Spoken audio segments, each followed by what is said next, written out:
যেই সূরা শত্রুকে অন্ধ করে দেয়। কি করে দেয়? এই সূরার প্রথম 9টা আয়াত যদি বিপদে পড়ে, শত্রুর কবলে পড়ে আপনি তেলাওয়াত করেন, শত্রুর চোখটারে অন্ধ করে দিবে কে? আল্লাহ। বিশ্বনবী মক্কা থেকে যখন মদিনায় যায়, হিজরতের সময় বিশ্বনবী সূরা ইয়াসিনের প্রথম 9টা আয়াত তেলাওয়াত করলেন। তেলাওয়াত করে আল্লাহর নাম নিয়ে ঘর থেকে বের হলেন। আশেপাশে কাফেররা ঘুরে কিন্তু বিশ্বনবীরে দেখে না, সবাই খেলে এরকম এরকম করে, ডানে বায়ে হাতায় বিশ্বনবীর সামনে দিয়ে যায়, কিন্তু কাফেরদের চোখ অন্ধ করে দিয়েছে কে? আল্লাহ। এজন্য কোরআন তেলাওয়াত করলে কাফেরদের চোখকে অন্ধ বানায় দেয় কে? আল্লাহ। এজন্য সূরার একটা নাম হচ্ছে সূরাতুল মুআম্মা। কি নাম? অন্ধ করে দেয়। তাফসিরে কুরতুবীর মুসান্নিফ ইমাম আল কুরতুবী, উনাকে জালিম বাদশা বন্দী করেছিল। ওনার তাফসিরে এসেছে উনি শক্তিশালী লোক ছিলেন, জেলখানা ভেঙে বাঁচার জন্য দিছে দৌড়। উনারেও ধরার জন্য জালিম বাদশার সৈনিকেরা ঘোড়া নিয়ে রওনা হয়েছে। উনিও দৌড়ায়, ঘোড়াও পেছন থেকে আসে। ওমিয়া মানুষ কি ঘোড়ার দৌড়ের সাথে পারে? উনি হাঁটতে হাঁটতে হয়রান হয়ে এক বালুর ময়দানে যে ধপাস করে পড়েছেন।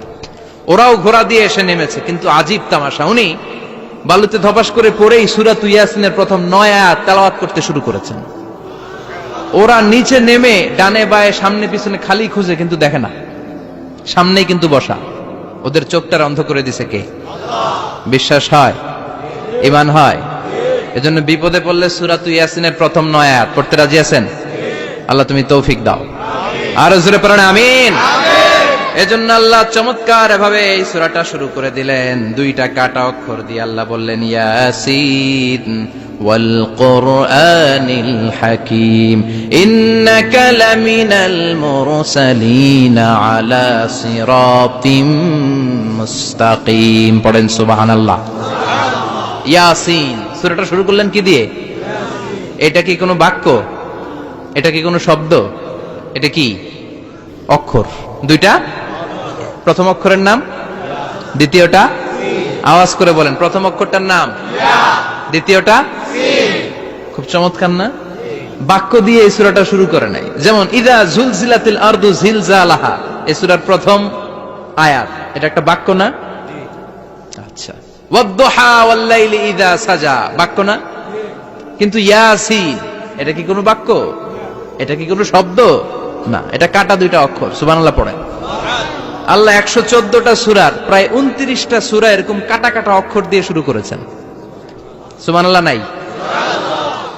এই 29টা সূরা কখনো আল্লাহ একটা অক্ষর দিয়ে শুরু করেছেন, কখনো 2টা অক্ষর দিয়ে, কখনো 3টা দিয়ে, কখনো 4টা দিয়ে, কখনো 5টা দিয়ে।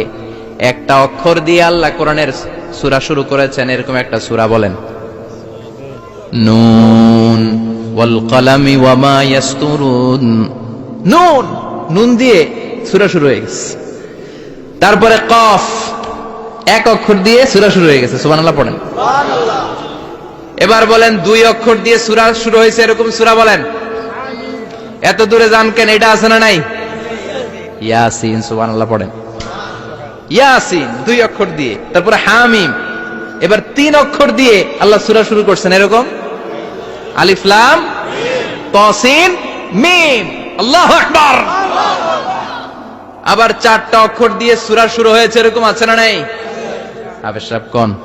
আলিফ লাম মিম র, আলিফ লাম মিম সাদ, আছে না নাই? আবার 5টা কাটা অক্ষর দিয়ে সূরা শুরু হয়েছে, এরকম সূরাও আছে না নাই? সূরা মারিয়ামের শুরুতে কি আছে? কাফ হা ইয়া আইন সাদ। সুবহানাল্লাহ পড়েন। এরকম প্রায় 29টা সূরা আল্লাহ কাটা কাটা অক্ষর দিয়ে শুরু করেছেন। কোনো বাক্য দিয়ে নয়, কোনো শব্দ দিয়ে নয়। কি দিয়ে?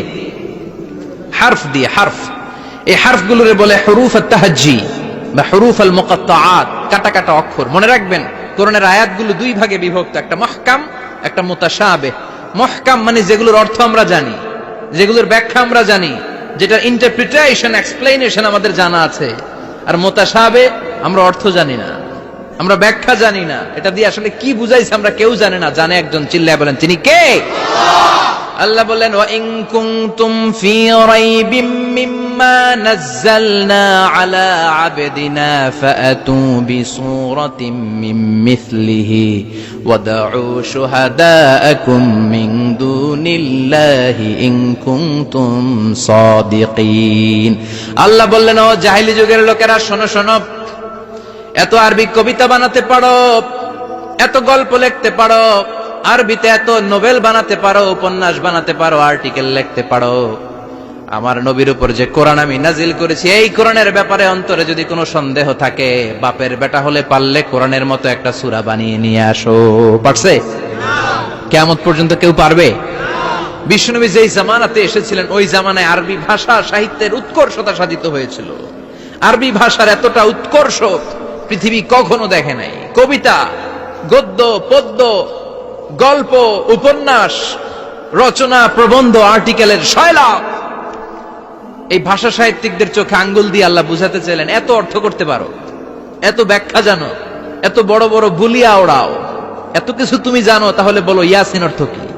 সুবহানাল্লাহ কইবেন না? তাইলে বল, নুন অর্থ কি? কফ মানে কি? আলিফ লাম রা মানে কি? ফাবুহিতাল্লাযী কাফার। কেউ জানে না, কেউ উত্তর দিতে পারে না। কোন সুবহানাল্লাহ। এটা কোরআনের মুজিজা, এটার অর্থ কেউ জানে না। আর এগুলোর অর্থ নিয়ে খোঁচাখুচি করাও ঠিক না। তবে মুফাসসিরিনে ইকরাম এগুলোর কিছু অর্থ সম্ভাব্য বলার চেষ্টা করেছেন। যেমন ইয়াসিনের অর্থ ইবনে আব্বাস বলেছেন, এর অর্থ হতে পারে ইয়া ইনসান, হে মানুষ। সুবহানাল্লাহ পড়েন। কেউ কেউ বলেছে এটার অর্থ হতে পারে ইয়া সাইয়্যিদ আল মুরসালিন। কেউ কেউ বলেছেন ইয়াসিন হতে পারে ইসমুল্লাহ, আল্লাহর নাম। কেউ বলেছেন এটা হতে পারে ইসমুন লিন নবী, বিশ্ব নবীর নাম। আবার কেউ কেউ বলেছেন ইয়াসিন হতে পারে এই কোরআনে কারিমের একটা নাম। কোন সুবহানাল্লাহ। এই সম্ভাব্য সব কথাগুলো বলে পৃথিবীর সব মুফাসসিররা বলতে বাধ্য হয়েছেন আল্লাহু আ'লামু বিমুরাদিহি বিহি। এটার দ্বারা আসল অর্থ যে কি এটা আমরা কেউ জানি না। জানে কে? চিৎকার করে বলতে হবে, জানে কে? তাহলে ইয়াসিন মানে আমরা জানি না। ইয়াসিনের অর্থ আমরা ছেড়ে দেব কার উপর? এজন্য এই সূরাটা যেন তেন সূরা নয়, এটা তো কোরআনের কলিজা, হার্ট, হৃদয়। এজন্য সূরাটা সূরাতুল আযীমা। সুবহানাল্লাহ পড়েন। আমাদের দেহে যেমনি কলব আছে, প্রতিটা প্রাণীর যেমনি কলব আছে, অন্তর আছে, কোরআনেরও কলব আছে না নাই? কোরআনের কলবের নাম চিল্লায় বলেন, কোরআনের কলবের নাম। আবার বিশ্বনবী বলতেন, ইকরাউ আলা মাউতাকুম সূরাত ইয়াসিন। তোমাদের মুমূর্ষু ব্যক্তিদের সামনে বসে সূরাত ইয়াসিন তেলাওয়াত করো। রূহ চলে যাবে, মৃত্যুর একেবারে দ্বার প্রান্তে দাঁড়িয়ে এই মুহূর্তে তার পাশে বসে পড়তে আরম্ভ করেন, ইয়াসিন ওয়াল কুরআনিল হাকীম ইন্নাকা লামিনাল মুরসালিনা আলা সিরাতিম মুস্তাকিম। ওই ব্যক্তির ঈমানের মৃত্যু দান করে দিবে কে? মৃত্যুর কষ্ট হালকা করে দিবে কে? আবার বিশ্বনবী বলতেন, রাত্রিবেলা যে ব্যক্তি একবার সূরাত ইয়াসিন তেলাওয়াত করে ঘুমাতে যায়, সকালবেলা নিষ্পাপ অবস্থায় তারে ঘুম থেকে জাগাবে কে? আল্লাহ। তাহলে এই সূরার মর্যাদা কম কম না বেশি বেশি? কলবুল কোরআন, এটা কোরআনের কলব। একবার পড়লে 10 পড়ার সওয়াব। আবার মুমূর্ষু ব্যক্তির সামনে বসে সূরা ইয়াসিন তেলাওয়াত করতে বলা হয়েছে। তাহলে মৃত্যুর কষ্টরে হালকা করে দেয় কে?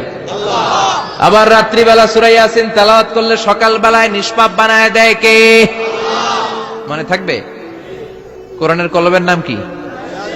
ভুলে যাবেন না তো? বেশি বেশি তেলাওয়াত করতে রাজি আছেন? সকাল সন্ধ্যা তেলাওয়াত করবেন তো?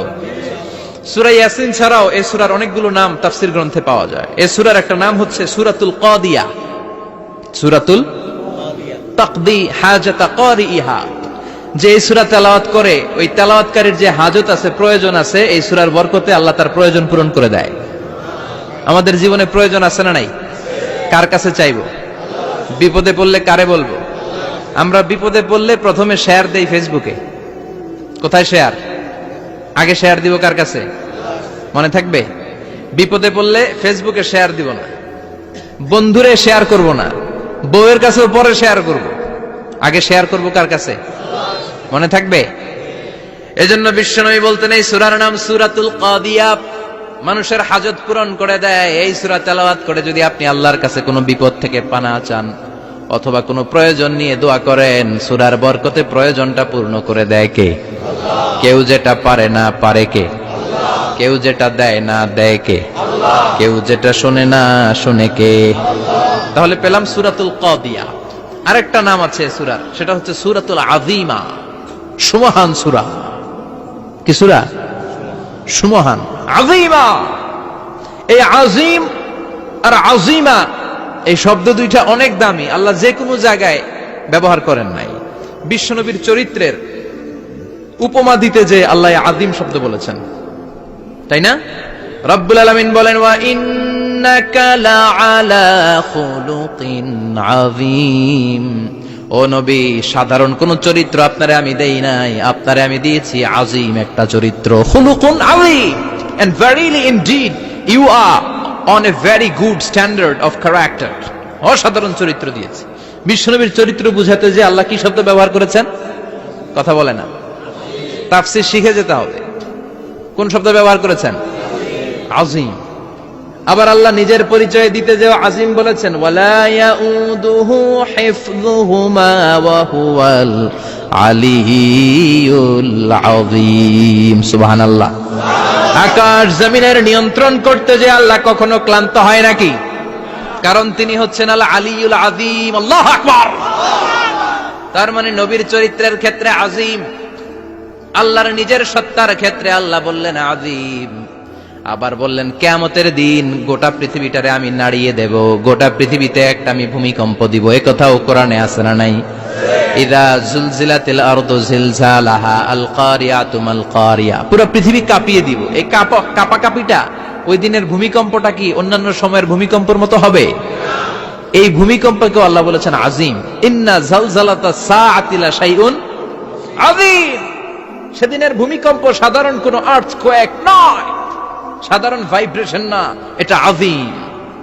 আবার আল্লাহ কোরআনকেও আযীম বলেছেন, ওয়ালাকাদ আতাইনাকা সাবআম মিনাল মাসানি ওয়াল কুরআনাল আযীম। ও নবী, আমি আপনার নিত্য পাঠনীয় সপ্তবাক্য সূরাতুল ফাতিহা দিয়েছি, সাথে সাথে কোরআনে আযীম দান করেছি। সুবহানাল্লাহ। তার মানে কোরআনের ক্ষেত্রে আযীম, কিয়ামতের ভূমিকম্প এটা আযীম, আল্লাহ নিজেও আযীম, বিশ্বনবীর চরিত্র। আবার এই সূরাটাও যেহেতু দামি, এজন্য এই সূরার নাম সূরাতুল আযীমা, সূরাতুল সুমহান সূরা। এটা যেন তেন সূরা নয়, এটা তো